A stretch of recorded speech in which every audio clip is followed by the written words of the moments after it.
Hello and welcome back to my podcast, and thank you so much for being here. Today, we're going to talk about how you might be stopping your nervous system from switching off and what you can do about it and why it matters. So, first of all, what do I mean by switching off your nervous system? Of course, you're not going to switch it off, it's just a kind of phrase that I'm using. What I mean by that is going from that go, go, go, fight or flight or freeze mode to that more relaxed rest and digest phase.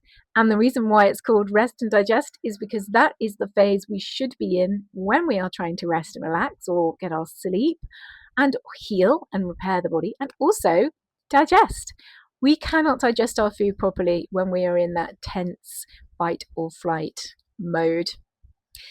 So what are we doing to keep ourselves in this state? Now, of course, you might be in that state because you're going through a stressful time. You might have been going through some trauma or something external or some emotional upset. And of course, understandably, that's going to keep your body in that state.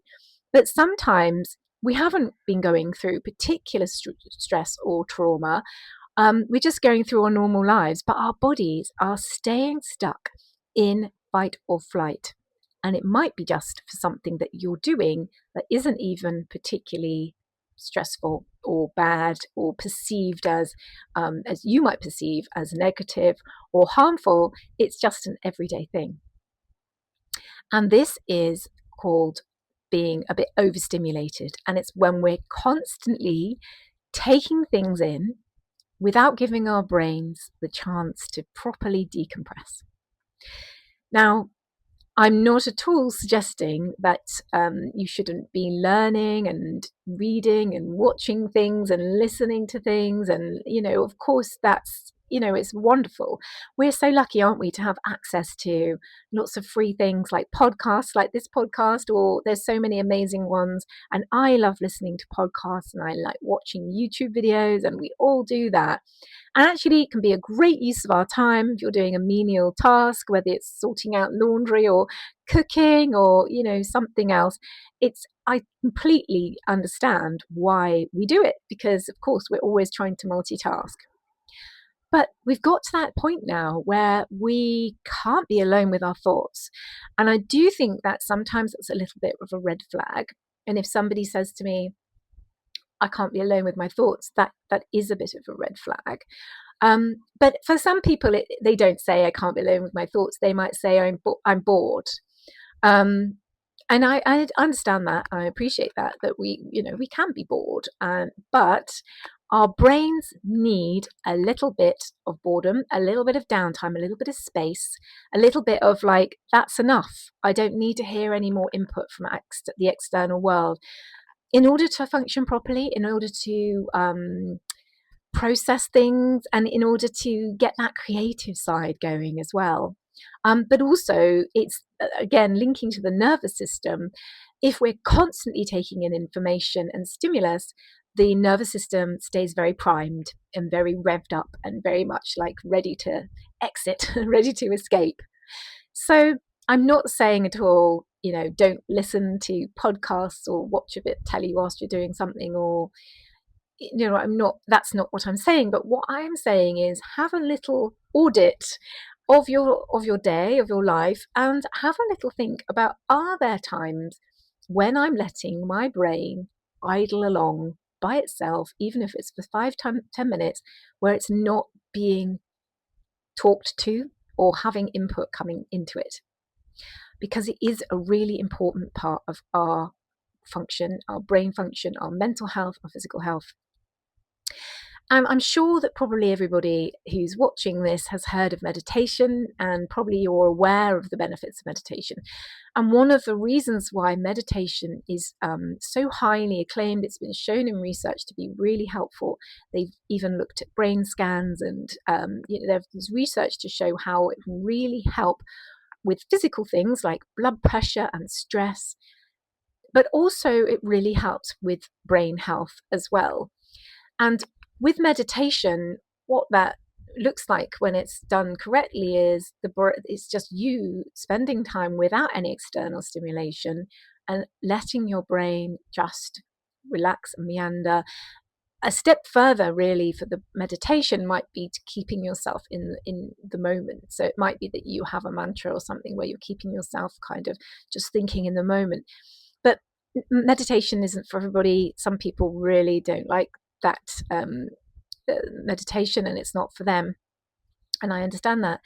But regardless of meditation, we do need times when our brain is just sort of idling and it's sort of meandering. And it's important for our brain health, our cognitive health, our mental health, and our physical health, and our nervous system health.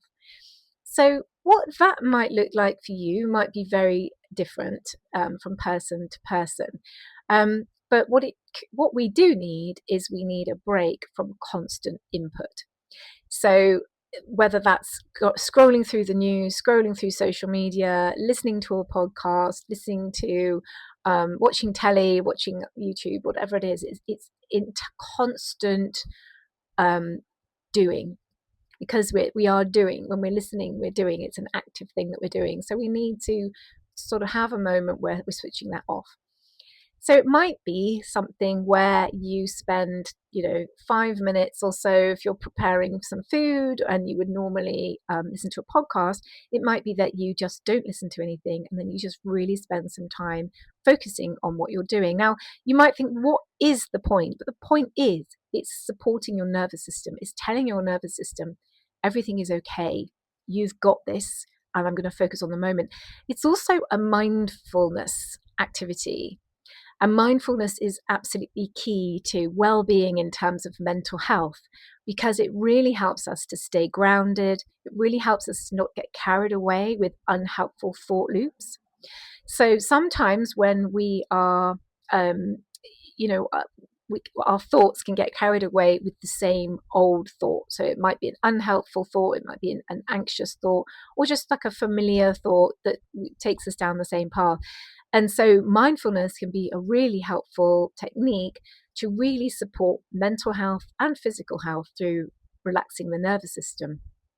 And we do that by doing something mindfully. So we're not doing 25 things at once. We're doing one thing and we're focusing on it.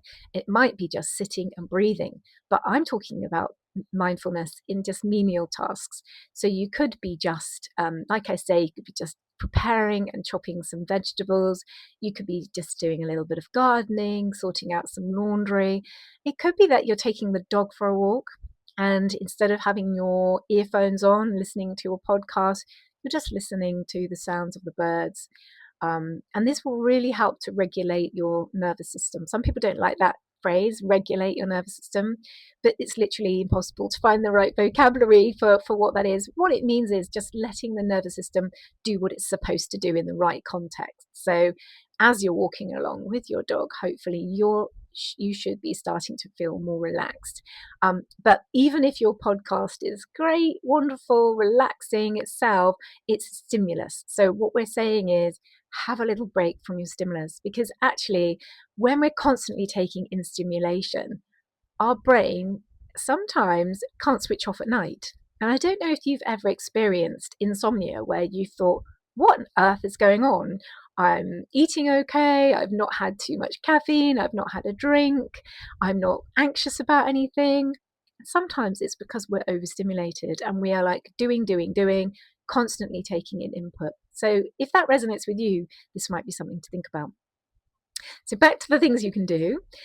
So having a little walk, like I say, if you're taking your dog for a walk, you might just listen, just look around you, look at the people, look at the scenery, interact with your dog, making it a more mindful. And this applies to any walking, of course. You don't need a dog to go for a walk. I don't have a dog, and I enjoy when I go for a walk. My favorite thing is to listen to the birds singing. I know that sounds a bit cheesy, but I just love it. It makes me feel really sort of grounded, safe. It makes me feel so much more relaxed. If that's not something that's accessible for you or not applicable for you, then maybe is there something else that you can do where you might have multitasked and you maybe just do this on its own. So have a little think. And the reason for this, again, just to reiterate, is we're supporting our nervous system. We're supporting our nervous system because it helps our digestion. and it also supports our immune system and our greater health. So if you don't have digestive issues, it's still applicable because we want to support our wider health, our immune system, and our mental health. So for our mental health and well-being, we need to support our nervous system and vice versa. And so we can do that by not overstimulating ourselves sometimes. So let me know in the comments. I would love to know if that's you. If you're one of those people that's always like doing, go, go, go, consuming. And I'm not judging at all because I do it too. And I was doing it right at the beginning of the year to such an extent. I was excited. I was like, oh, I can do this, I can do that. And actually, I found like I went through a period of insomnia and I was thinking, what's going on? And I had a light bulb moment one day when I realized I needed to sort of, I needed to stop overstimulating myself. And actually, for me, what I did, I didn't actually do, I probably did do some kind of menial tasks without listening to a podcast, but actually what I did was a little bit of meditation. So I just did like 20 minutes of, in fact, probably wasn't proper meditation. It was probably just lying down, like having a power nap or something, but just letting my brain rest, so you can just do what works for you. So yeah, do let me know in the comments and feel free to ask me some questions. And also do feel free to make suggestions of podcast episodes, subjects that you'd like me to dive into. And thank you so much for being here. I really appreciate it. Please like and subscribe and share. And thanks very much. And I'll see you next time.